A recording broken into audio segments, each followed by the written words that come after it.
Good morning at 6:36 in the morning or afternoon, evening, midday, wherever you are. I'm an authentic epic boom. I welcome you here and just take a seat. And I got a little story I want to tell you about. You never know what somebody's going through. You never know what somebody can say to spark interest in something, give them perspective, give them an aha moment. And I'm trying to give you one. Or give you just a little bit more piece about me and what I've been through. So, once upon a time, I put the check there because I'm checking off something I'm about to tell you about that's actually happened to me. You're probably going to get three stories in one. How about that? How about that, huh? And I hope you all are being safe or doing well, you know what I'm saying, having productive, memorable moments. And, I care about each and every one of you. I love my peoples. So let's get into this. You never know, like I said, what somebody's going through. You never know where strength can be pulled from. You never know the life lessons that somebody is living and learning through that can help you. I will always be a sponge absorbing life. You can learn from me, I can learn from you. I can never stop learning. And I'm not perfect. But I'm going to tell you about some things I've been through. Strength comes from a lot of different places, and what you may be able to abstain, the next person might not be able to. Everybody may not be as strong as you are. And I think people don't get that. Not everybody's going to take things or respond to things the way you would, So, speaking of that, once upon a time, people didn't know I was alive. You're probably wondering, what the hell am I talking about? Let me tell you, let me break that all the way down for you. My mother's been doing hair for 29 years now. She's owned 3 hair salons within that journey, okay? And this one particular day, I was in my early 20s. And I was a long time ago. I'm old. Anyways, but, no, I'm just kidding, y'all. 41 to me is not old. I know I don't look it. Black don't crack and all that. The stress hasn't gotten to my face, so I'm good. I'm good. And I was sitting in my mom's waiting area. She had a client in her chair, okay? And I remember texting somebody back, receiving a text, and in between that, y'all know I'm a busybody. Even when I'm sitting, I can't just do one thing. So I'm texting back and forth with a couple of people. I remember that, and I'm reading a magazine. And I hear the lady say, because her waiting area was next door to, the beginning of the shop where where her client was, where she was, and all her other booth and stylists were working on that one side because it was a two-sided shop. It was pretty huge. And this was her third and final shop, actually, that she had.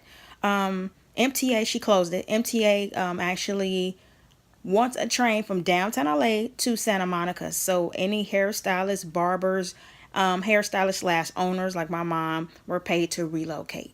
Okay. And they have broke a lot of stuff down through there, and they've been working on trying to get a train through there. So that was, let me see, when did that happen? I've been living in my place for 7 years, but that was before, was it before I moved in here? No, it was actually when I moved in here. So it was about 7 years ago that transpired. MTA came to talk to her and blah, blah, blah. So, and it's just vacant over there because, like I said, they're working on the train. Anyways, as I said, I was sitting in there and I was texting back and forth with a couple of people. I'm looking at this magazine, and I hear the lady in my mother's chair say, "Oh, that girl in there looks like you," or whatnot. And my mom said, "Tanae, come here." So I got up and I said, "Yes, Mom." I just don't respond to my mom in any kind of way. As tiny and little as she is, I know she'll knock the hell out of me. I don't do that. I'm not crazy, okay? But she said, "Oh, I want to introduce you to my client. Let's just call her Tara, because I don't remember the lady's name. I remember what she looked like, but she was an older lady. And older lady or whatever. Seemed very nice. I got a nice vibe from her. And I remember my mom she was putting color on her hair. And I was like, ooh, that color is pretty. And it was like a dark, bluish purple. She was only trying to highlight the gray that the lady wanted or whatever. And it came out really pretty, by the way. But anyway, so get back to the point. So she said, "Tanae, this is my client, Tara." I'm calling her Tara because I don't remember her name. And I said, "Oh, nice to meet you." And I was getting ready to put my hand out there to shake her hand. And the lady looked really confused and baffled and in shock, and I'm trying to figure out why. But I kind of get it because she already, keep in mind, when I was sitting there, they don't know I'm ear hustling. Well, I probably should use a more updated word. They don't know I'm listening, damn it. So she's like, that, that little lady in there, young lady in there looks like you.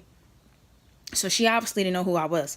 So I was getting ready to put my hand out there to shake her hand, and she says to my mother, "Oh, I knew you had a son. I didn't know you had a daughter. Why didn't you tell me you had a daughter?" So I'm looking real crazy at my mom, because not only am I hurt, I'm pissed. I don't know what to do with that. I feel discombobulated, and I just feel all kind of ways I couldn't describe, internally. Because how do you deal with it? This is a person that didn't even know I was alive. How was that even possible? How are you not telling that? You know what I mean? And my brother, for the record, y'all, he's 2 years younger than me. Okay, so I came out first. Hello, I'm here. That was the first time that happened, and I'm looking at my mom real crazy, and I'm hurt. I'm giving her a crazy look, and I'm hurt, because I'm like, how do you do that? And when you think somebody can't surprise you or do anything to hurt you anymore, how do you do that? So I went outside. I'm bawling, crying hysterically, and I called my pops, and I'm like, "Dad, this is what's going on."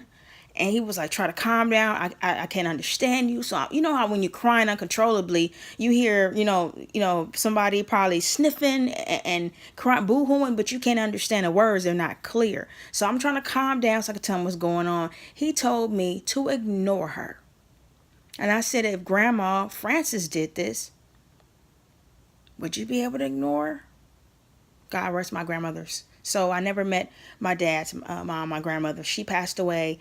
I think when my mom found out she was pregnant with me, so I never met her. But my dad says I have her tenacity, which I think is very sweet. And I hung up the phone with him. I remember grabbing myself, and I left, and I went home. In those moments, I was just so devastated. I was so hurt. Didn't understand why she would do me like that. How is it that somebody don't know I'm alive? That was just the first time, y'all. The second time was a little different. This was because I didn't talk to her for a long time after that. That was enough for me. A lot of stuff has transpired in general that you guys have no idea about. So I was like, I'm done. So this is years and years later. I'm in my mid-20s by this time. We go to a hair show. I had never been to a hair show with my mom before. It's a lot of fun because they do competitions and crazy hairstyles. You find out about new tutorials and trends that's happening. They do classes there. They have all these different hair supplies you can buy, new, trending, and new sprays, shampoos, conditioners. It's all that stuff. New capes you can drape your clients in, new stuff for the hairstyle to use. Her friend David was there too, who sells like curling irons and the whole system for stuff like that. He's been around forever. I've been knowing David for a long time, since I was a kid. And so they talk about classes, they give you information, it's food. I mean, it's a lot of fun. It's challenges, it's they walking down a runway. They have awards that they give out, you know what I mean? It's kind of like they do the runway thing, like like top model and stuff like that. Somebody wins a prize and some money. It's fun. And that was the first time I've been with her, but I had been to a hair show before, but it's the first time I went with my mom. So some lady walked up to her and was like, "Hey, how you doing? How's things going?" And I guess they had lost contact. They exchanged numbers. She said, "Girl, I need to get your hands back in my head. Nobody does my hair like you."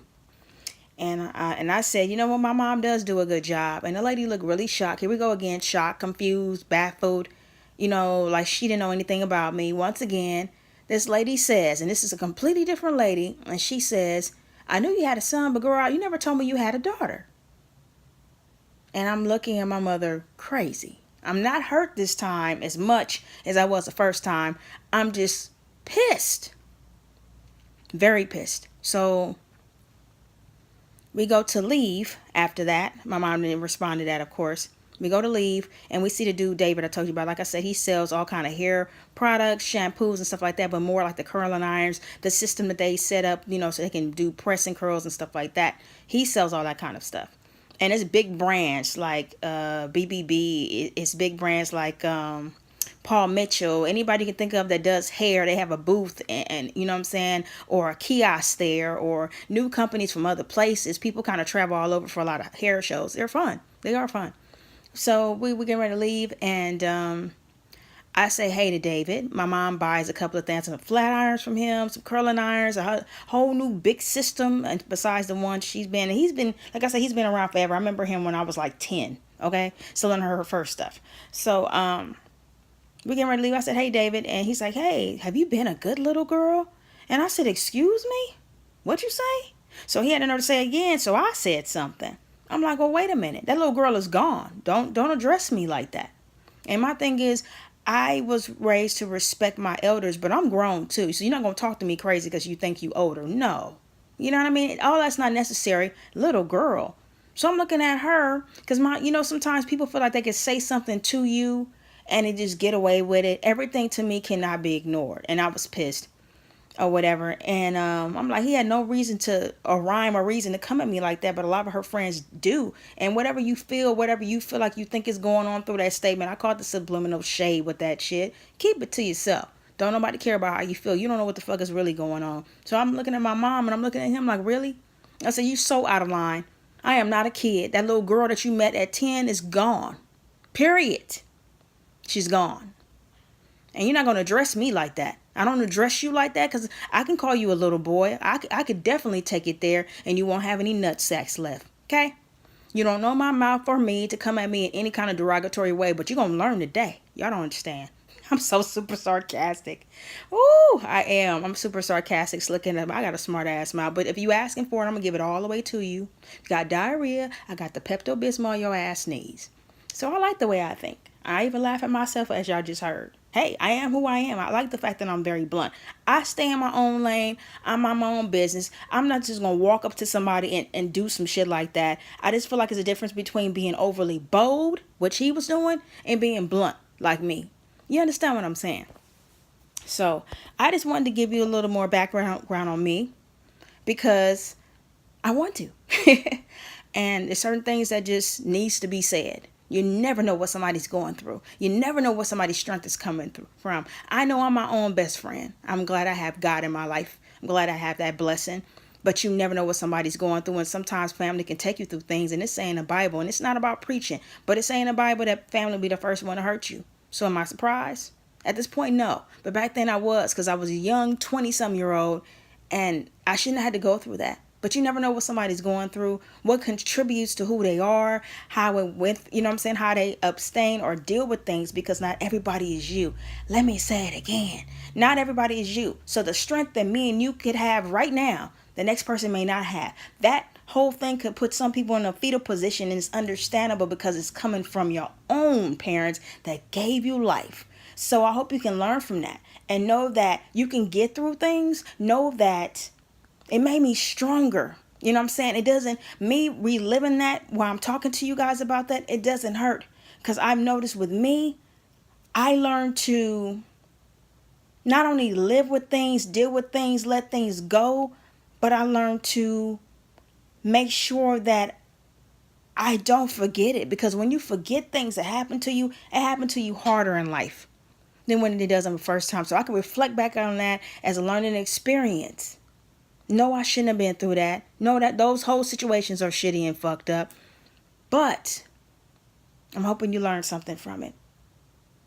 So that's the times where people didn't know I was alive. And I know it's more than that. And when my mom's so-called friend was being disrespectful. That ain't the first time for that either. I hope you enjoyed this. I hope you got something from this. I hope you learned a little bit more about me. Because people feel like when you smile and you have moments, that your life is always happy and hunky-dory. And that's not always the case. But I'm stronger because of that. I have my back more because of that. I love me more because of that. Because you know what? I'm breathing. My heart is beating. There's blood going through my damn veins. So I am here, regardless of anybody that didn't say I wasn't. Okay? I'll be back to you guys soon. I hope you enjoyed. Like, share, and subscribe. Love you all.